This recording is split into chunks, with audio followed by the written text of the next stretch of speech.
My name is Dr. McCleary. I'm a developmental psychologist and a faculty member in the psych department. I'm here with Gracie Bergan, who's a recent graduate, and I'll tell you a little bit about her briefly in a moment. And we also have Erin Obetz on with us, helping us with the Zoom, and also going to field some questions from all of you. So hopefully you have some questions, at least after Gracie gets to speak for a little bit. So Gracie graduated in 2023 from St. Joe's. She's originally from upstate New York. She currently lives in Boston.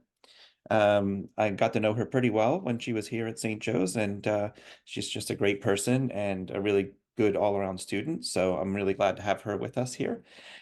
She was a psychology major. She also had an autism studies minor and a French minor. She's currently a program coordinator at Lifeworks ARC Employment Services in Boston, Massachusetts. So she was from upstate New York, came here for school, and now she's in Boston.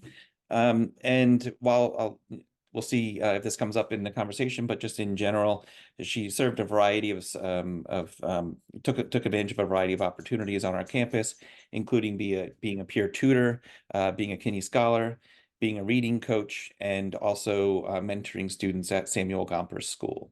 All right. So again, if you have any questions, you can put them in the chat, as you might already be familiar at this point. So Gracie, could you describe within your current role the core responsibilities and what a typical day or work week looks for you? Yeah, so when I started at Lifeworks, I was actually a case manager. I started in September, and that was a lot of one-on-one um, work with the participants. So the company is an employment services company for people with intellectual and developmental disabilities. So our days are split up pretty much in half. So in the morning, a lot of the times we'll go off-site and do some kind of volunteering, like Meals on Wheels. We'll deliver meals to houses, or we'll go to a food pantry and help stuff bags with food. And then we'll come back, and then there's usually some kind of lesson in the afternoon. And the curriculum is based on employment skills. And then also there's some health and wellness, some social skills topics as well. So I was working a lot with the individuals that we serve, bringing them offsite, and then also interacting with them, doing the lessons and the activities. Now that I'm a program coordinator, it's a little bit more, I guess, behind the scenes stuff. So I deal a lot with like social workers, families, making sure that the goals that each individual has is being properly, like the data is being kept properly and everything's being recorded. And then also that they're on track to meet their goals. We have ISP meetings once a year, so making sure everything's in line for that. And then also just having new participants come in. So we do a lot of like tours and yeah, 2-week evaluation, stuff like that. That's great. That's really helpful. So just to clarify, you worked in the beginning when you first were employed by this company, you worked directly with the people with intellectual disabilities, doing those different volunteer and then work training opportunities. And then how long did it take you to transition into your current role where you're more interacting with social workers and planning? 3 months. So I was a case manager September through the end of November, and then in December I transitioned. Great. Yeah. Okay, thank you. And then how did you decide to pursue this career? So originally I was a psych major. I originally thought that I wanted to be some kind of like adolescent counselor. But after taking a few classes, I kind of realized that that wasn't the path I wanted to take. And so once I decided I didn't want to go clinical and I knew I didn't want to do research, my parents told me that I had to pick some kind of concentration. So since you were my advisor, I decided to go with autism studies and I started working at the Kinney Center. I interned at um, it's a similar center in my hometown, and I really enjoyed all of my experiences there. So when I started looking for work after graduation, I just was kind of drawn to the That's field. really great. And it's really interesting that you said that you had thought about different things. And we encourage students to try different things, right? Whatever it is that interests you. And so how would you say you tried a number of things on campus? So how would you say that fed into your decision on what career you felt comfortable with and wanted to pursue? Yeah, so when I was a freshman, I did a lot with weekly service. I volunteered at Gompers, and then I also did the Philly reading coaches. I thought that I really wanted to work with kids, and I still do think that I eventually would like to work with kids. Um, and then when I was working at the Kinney Center, I got the opportunity to work with older, like high school aged individuals, which was different for me. I didn't think that I would like that because I'd pretty much only worked with young children. But I realized that I did like it just as much as working with young kids. It's just different. So then when I had the opportunity to work with adults, again, I was a little apprehensive because I didn't know how much that I would enjoy it, but I've really, really liked it so far. Okay, great. And we'll probably have a question soon, hopefully. For those of you in the audience, please ask questions. But how did you find this opportunity to work for this company? Through Indeed. After, or actually before graduation and after graduation, I was applying to pretty much anywhere. I knew that I wanted to move to Boston, so I was applying to pretty much any job posting that seemed like something that I could be interested in. And that is one frustrating thing about the job market right now. I know a lot of my friends have had similar experiences. You can apply and apply and apply and apply to so many places and not hear back. They won't even reject you. I was like, I just want to hear no, but they just won't say anything. So hearing back is rare but exciting. So then, yeah, this was one of the companies that reached out. Okay, great. And so you were at St. Joe's, you worked here in various different volunteer and work positions, and then you moved home after graduation, and then you moved to Boston based on that opportunity. Yes. Okay. Was there anything surprising to you about the job or about the move related to a job? Um, I guess it's just a learning curve going from working primarily with young children um, to adults. It's just a different way of interacting with them. Um, Also, I am the youngest person in my office, so learning how to work with, I guess, other people, especially who they had been working there for much longer and had a lot more work experience. So. Yeah, so the jobs that you had on campus, I guess they were jobs where you were mostly working with peers who would only be there for a short period of time with supervisors, but this was the first time that you worked with people who had been in a particular setting for a long period of time. That's very interesting. We do have one question. Um, okay, so Alex is asking, besides the age of your participants, how was working as a case manager different than your role at Kinney? Oh, different from Kinney. Um, Hmm. they're honestly pretty similar. We don't keep as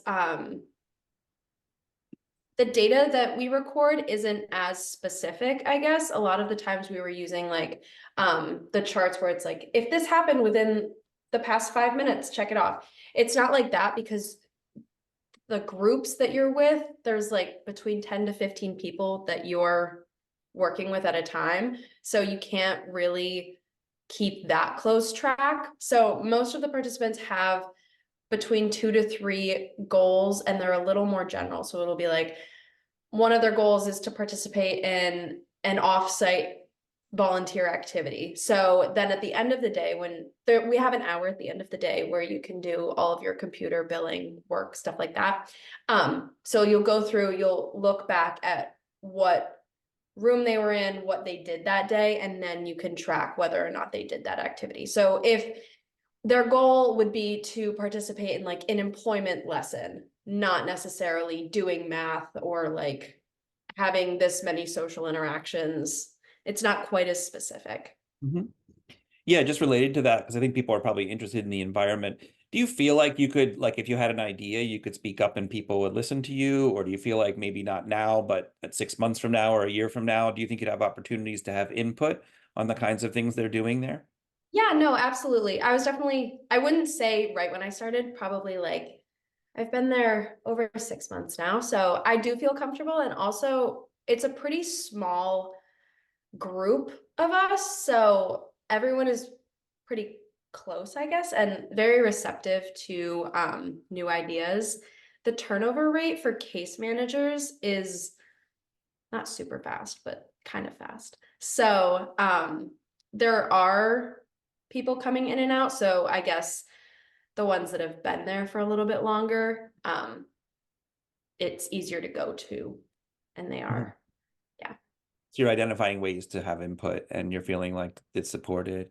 And just for curiosity, are there similar organizations? I mean, obviously there are in Philadelphia, but do you know of any name? Like if someone was interested in this field that you're working in, but didn't want to move to Boston, are there similar organizations that you found in Philadelphia or in other areas? I didn't look in Philadelphia, because I didn't want to stay there. Mhm. But I do think that there are similar, even if it's not employment services, there are a lot of day programs, just all over because people need services everywhere. So I don't think it would be difficult to find a similar Mhm. program. Great. Okay. And what are ways that your organization or in just the organization that you're working with demonstrate a commitment to diversity, equity, and inclusion? One of the main goals, I guess, of the company is advocacy. So just advocating for all of the individuals. It is, um, there was an instance the week before I started, actually, and the woman that trained me right when I started, she told me everything because we were going back to the same environment. But there was an instance where one of our participants was delivering a meal to this woman's house for Meals on Wheels, and she was upset because he went to the wrong door or something, and she yelled at him and called him a slur. And so the woman that works there got out and talked to her, removed the participant from the situation, and then talked to her, brought it up to our boss and the head of the Meals on Wheels lady, and that woman was taken off of the list. So it's just, it's crazy that there is so much hatred out there still. But yeah, I do think that everyone in the company is very um committed to advocating for our guys.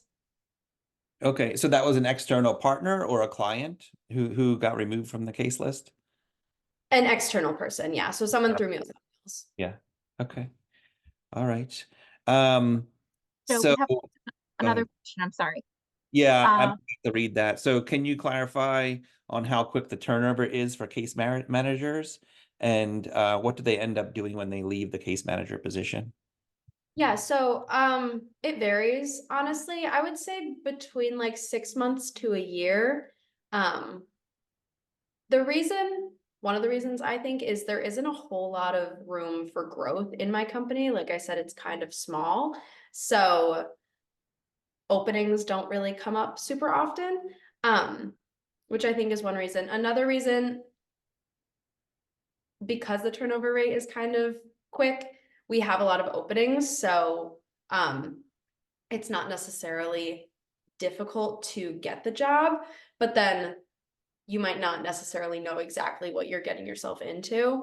So I've heard stories of previous employees who didn't really have any experience in the field coming into it, and then they kind of realized quickly that they didn't want to stay, I guess. Mhm. So yeah. Yeah, it's interesting how, you can try it in the real world after you graduate, or you can try it before you graduate. And I think there's a lot of benefit to trying some of these things to the extent possible before you graduate. What is something that you wish someone told you when you're in school? Um, I wish someone had told me that a lot of people don't really know what they're doing. Like a lot of the people that I have to communicate with are, you'd be surprised like how little, I guess, I don't want to say care, that's not the right word, but there are definitely a lot of people who don't take their work super seriously. And it's sad because, especially in this field, it's other people's lives that you're dealing with. So I guess one positive is you shouldn't stress out so much because there is a lot of room to make mistakes and not necessarily face super intense consequences. Um, but also it can be frustrating because there are some people that don't necessarily take their position seriously. Yeah, and I can just comment that I mean, I think that's a really good point and really nice insight. I mean, I think that we're a very service-oriented university, and so most students who come here want to do something meaningful to serve people. And then also some of the opportunities that are here, and I just know this because I'm in the center, but the Kinney Center, it's very supervised, right? So you're working directly under clinicians and they have certain responsibilities and they're overseeing what you're doing, which has an advantage of you learn some good practices, but the disadvantage of that's not really what you're going to see in the real world. And you're not going to have that one-on-one attention from the person who really knows inside and out what they're doing. So I relate that a bit to those kinds of things. And so it's great to have that, but you're going to be battling. And then sometimes the resources just aren't available in the community too, and that there's limits to what you can do, and that demotivates people as well, especially for people working with people with intellectual disabilities or other challenges where society is really not supporting them as well as they could. So, really insightful.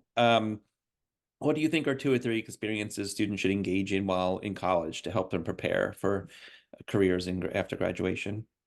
I think if there is an opportunity for you to kind of test out something that you think you might be interested in pursuing after graduation, that would be awesome. Like working at the Kinney Center or having some kind of internship or even like a work study job. Maybe you might want to do something career related. You could try and get a work study at the Career Development Center. Um, I think that helped a lot. I also studied abroad, and I think that that was just such an amazing experience. I know that there's also study tours because studying abroad isn't um, necessarily an option for everyone spending a whole semester somewhere else. But you just learn so much about other cultures, about yourself. It's really an amazing experience. I think that that helped me a lot, especially transitioning to a new city. Um, yeah, I think those are two. Great. Yeah, very important. And what courses did you take that helped you prepare for the job market directly or indirectly? I know this is one of the core classes in the psych curriculum. It's multicultural psych, I think. Just learning how to work with other populations. Um, that was a big one. Also, I took a psychology ethics class, which I think definitely helped. There was also an intro to health professions class that I took that I just used as a it was an elective that I took my second semester senior year, and I was like, oh, like it'll just be like a fun little health class to take. But I really did learn a lot, and I have used some of the information that I learned there. So yeah, I guess if even though I'm not necessarily in like a direct care health profession, if you could take a class relating to the career that you think you might want to pursue, I think that that could help if you have room. Yeah, so in the ethics class and the health professions class, is there any example that you, and if you can't, that's fine, but are there any examples, like there's an example of something that you thought back to your class when you were faced with a certain situation or?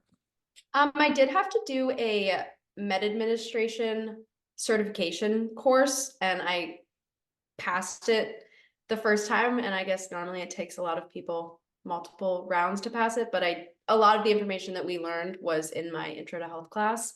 And then also ethics is just something that comes up every day. There's a lot of sticky situations. So that's, Yeah, so you had a base understanding of health professions that you wouldn't have had without that class. And then the ethics class, maybe you had a way of thinking about it a little bit differently than other people or yeah, yeah. definitely.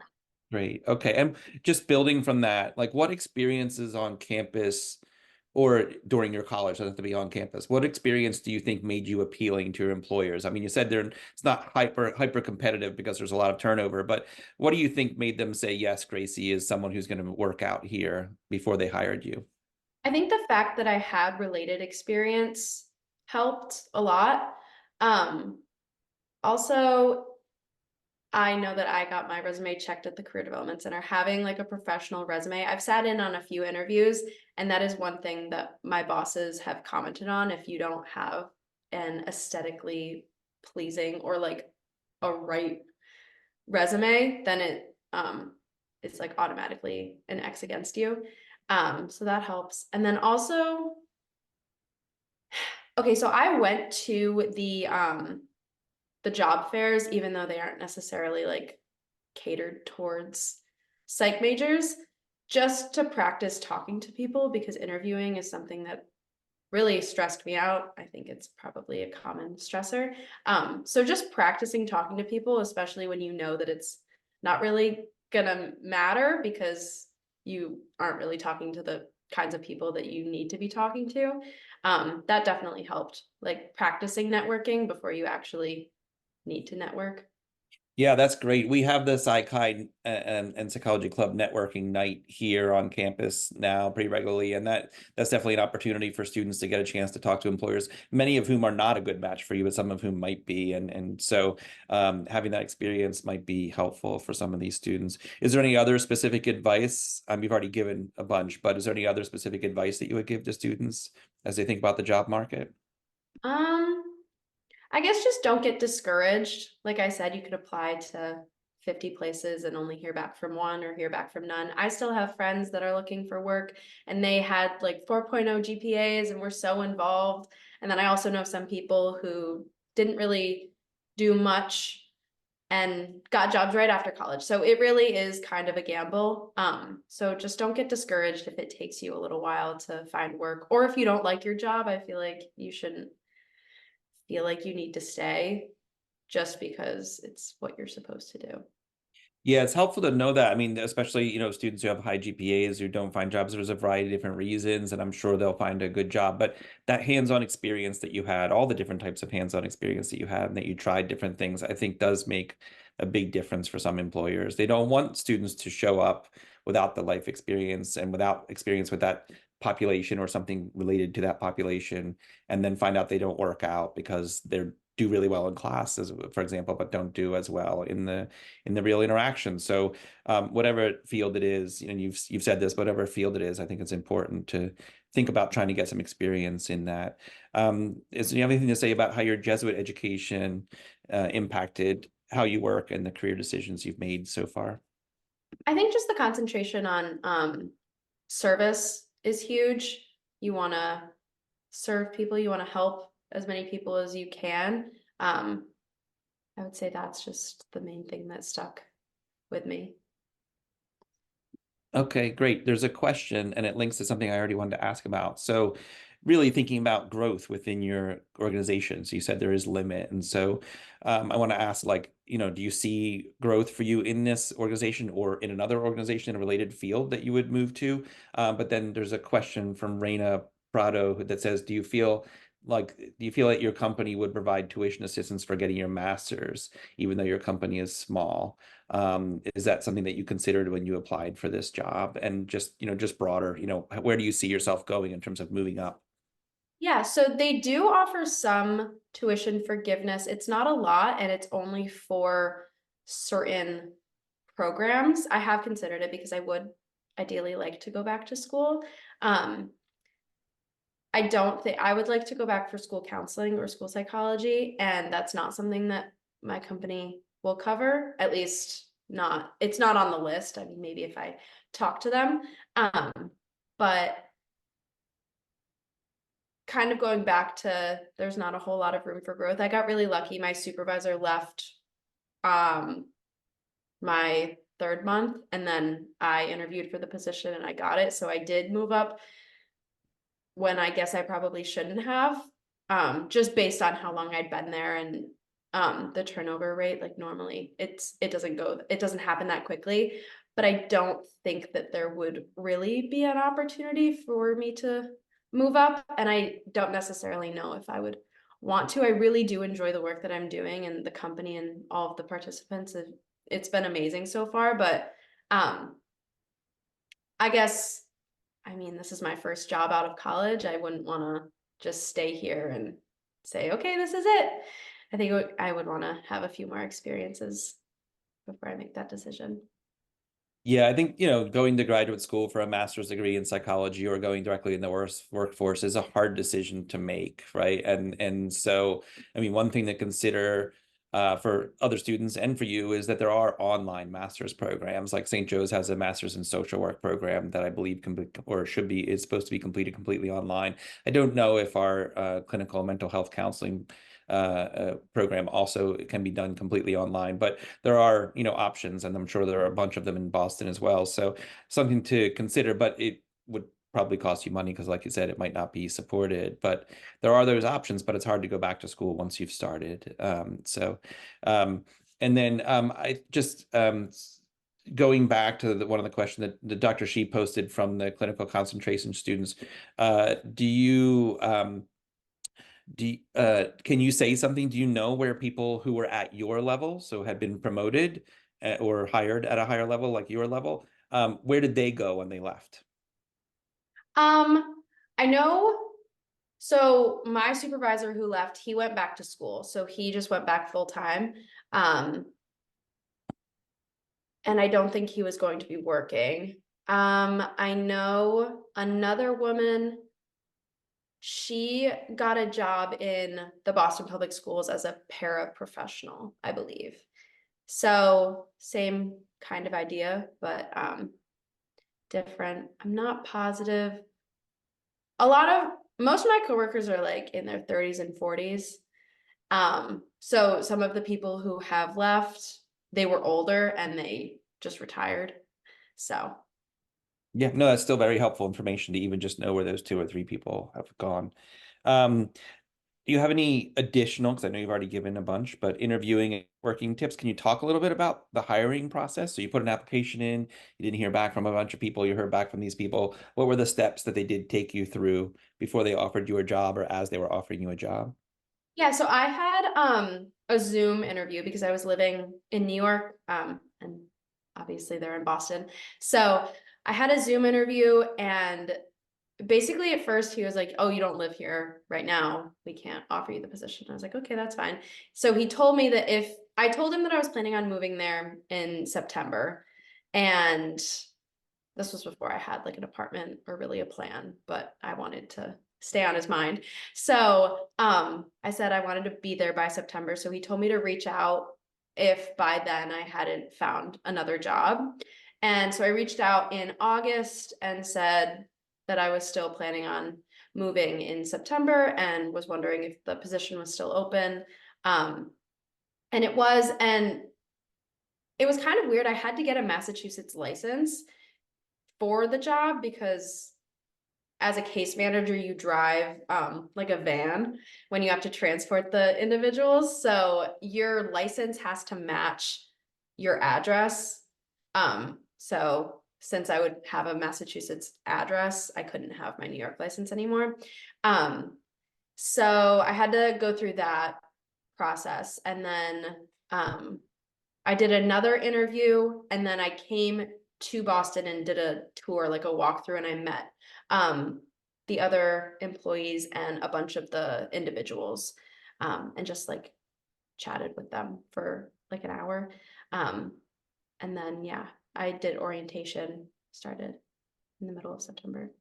That's really useful information because some people wouldn't be able to move without the job. So the rationale I'm sort of following, but did you query them at all on why they? I mean, I hear the explanation about you need the license and everything, but usually you have like a 3 to 6 month period to transition your license. But they just flat out said they can't hire you because you live out of state.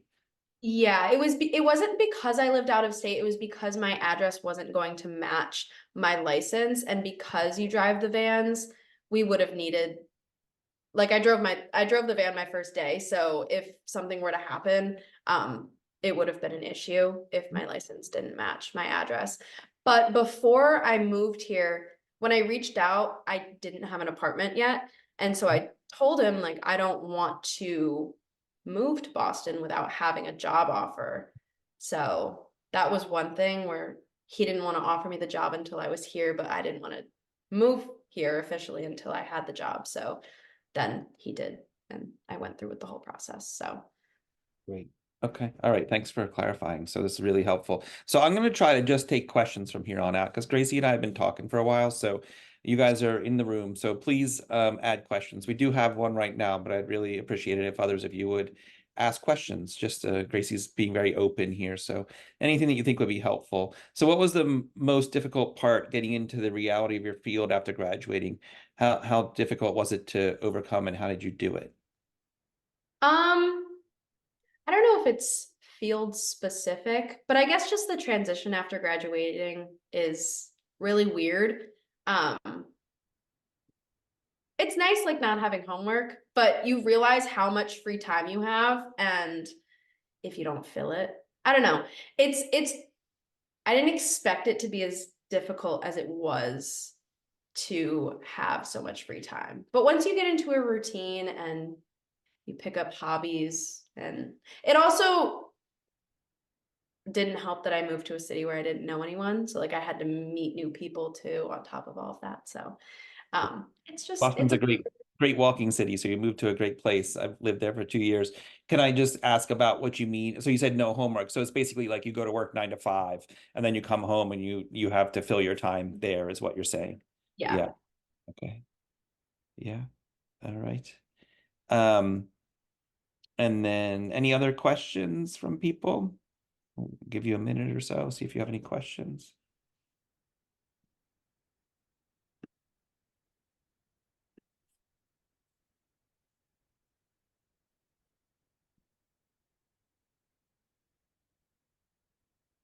While people are thinking of questions, so you said you work with, can you tell a little bit about the people you work with? So you did tell us already, some of them are older than you, some of them have been there for a really long time.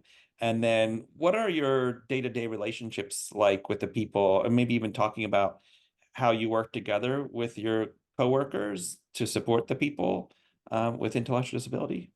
Yeah, so I supervise 3 people. So I work most closely with them, I would say. Um, but everyone, I don't know, it's kind of interesting. Everyone that I'm working with has had some kind of experience in the field before, so it's not as much like answering questions or like, what should I do? I guess it's kind of just like if you need support, you ask for it. If you don't, I don't know. I guess it's kind of hard to explain, but everyone gets along really well. And yeah, there's just like a general understanding that everyone is supported. And as long as you are open, feedback is also really big. I mean, no one gets super defensive, so that helps. So you're talking about three employees work under you, not three. Okay. And so Yeah, yeah, you're yeah. supporting them. And how many people with intellectual disabilities or other needs do they support underneath them? So we each have between 6 to 7. So then our caseloads, we don't necessarily work with them every day, but most of them we see throughout the program. There's also some individuals that come in and then leave right away and go to work. They'll work at like colleges, or there's a few warehouses. So they'll be gone the majority of the day. They just get dropped off there in the morning so that there's like a common meeting space. Mhm. Um, so some of the guys will go off site right away and then come back at the very end of the day just to get picked up to go home. Um, but then some of them will be there for like the volunteer in the morning, less in the afternoon. Okay. All right, great. So from a student, Dr. She posted from one of the students, did you struggle transitioning from having the support of a university to being on your own? Um, in what sense would you say? Well, I guess just, so for example, well, I guess maybe another way to, and correct me if I'm wrong, Dr. Shi, but, like you have college professors that you can check in with, and, did you use your family for that? Did you use your friends for that? Did you lose that altogether? Did you feel disconnected because you moved away and you were no longer at the university? Yeah, no, okay, that does make sense. Yeah, I definitely got a lot of help from my family, my parents especially. They helped me a lot. Because like I said, applying places and not hearing back was really discouraging. But it was also helpful because most of my friends were going through similar situations. So that was a little relieving, I guess, that it wasn't just me. But yeah, my parents helped me a lot. And then they've been super supportive throughout my whole moving process, transitioning process. Okay. All right. Great. So without your family, you think it would have been a lot harder. Yes, Yeah. definitely.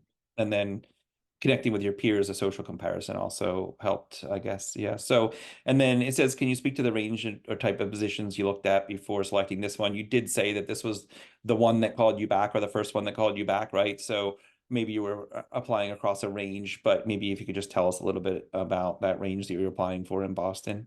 Yeah, so I applied to a few different case manager positions. I worked as a peer tutor, so I applied to a few positions at colleges that looked kind of similar, working in like the student success centers. Mhm. I actually did accept a job before I accepted this one. It was at a residential center for like teenagers with different disabilities. Um, just because I wanted to move here, and they were actually the first ones to call me back. So I was like, oh, perfect. But the hours were not ideal. I knew that I was going to be looking for more work until I found something better, but it was just going to be a stepping stone. Um, so I was looking at residential centers, which are not ideal. And then, but yeah, it was a lot of like case management and then like school-based positions. Mhm.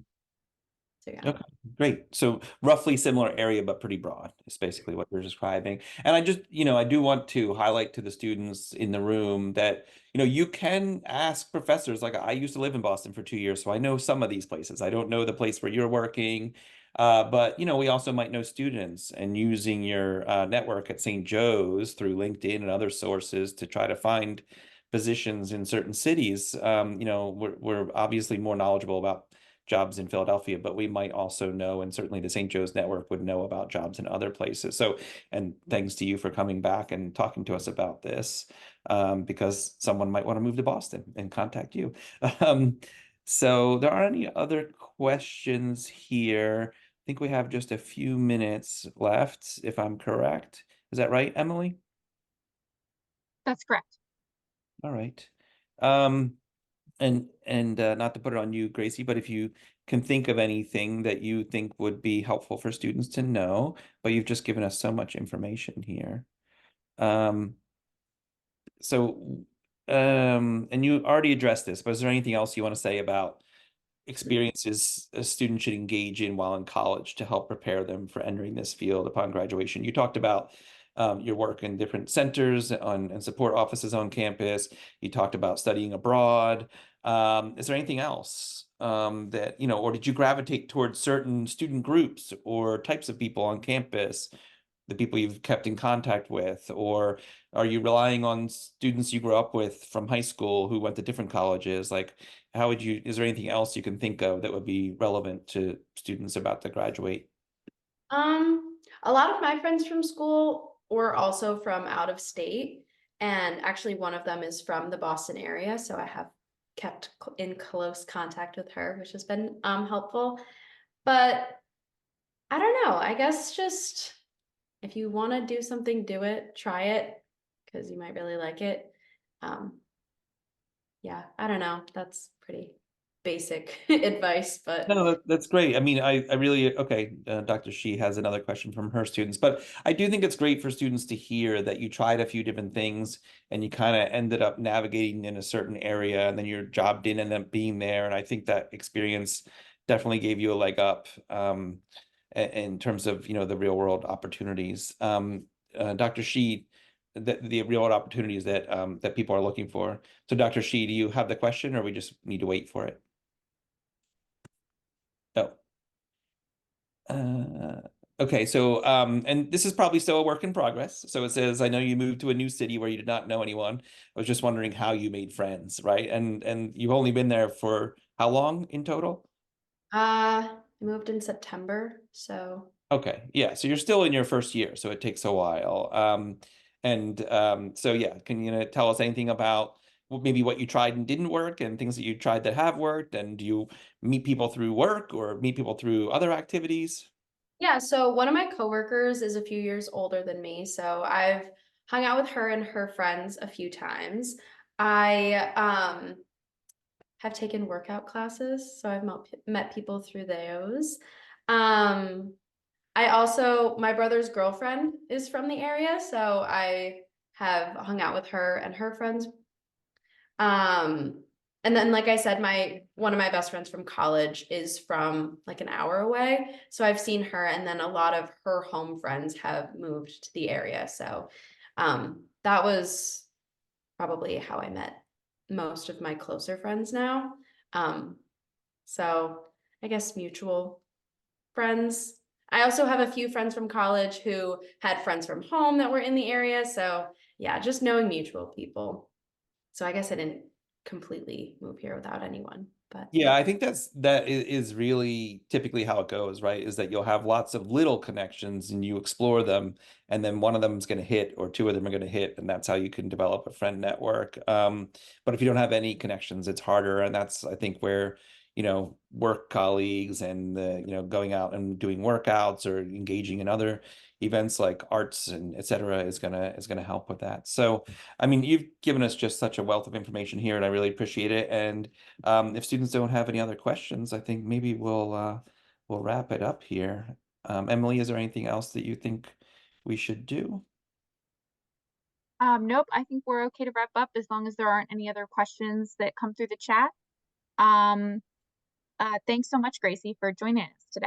of course, thank you. All right, thanks, Gracie. Thanks, everyone. Good to see you again, Gracie. Thank you. Nice to see you too. All right, bye.